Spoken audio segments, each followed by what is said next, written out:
శ్రీలంకకు ఇది చావో రేవో లాంటి మ్యాచ్. హోమ్ గ్రౌండ్ లో లంక పుల్లు గర్జిస్తాయా లేక కివీ స్పిన్ మాయాజాలానికి చిక్కుకుంటాయా? ఇప్పుడే లైక్ చేసి సబ్స్క్రైబ్ చేయండి. ప్రేమదాస స్టేడియం ఎప్పుడు స్పిన్నర్లకు స్వర్గధామం.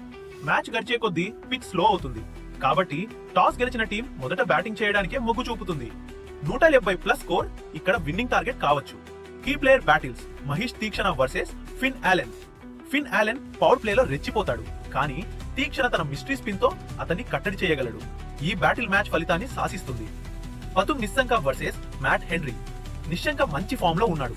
మ్యాట్ హెన్రీ వేసే స్వింగ్ ను అతను ఎలా ఎదుర్కొంటాడనేది ముఖ్యం. టీం బలం మరియు బలహీనత. శ్రీలంక హోమ్ గ్రౌండ్ అడ్వాంటేజ్ ఉంది. తీక్షణ, వెలలాగే లాంటి నాణ్యమైన స్పిన్నర్లు ఉన్నారు, కానీ బ్యాటింగ్ వైఫల్యం శ్రీలంకను వేధిస్తోంది.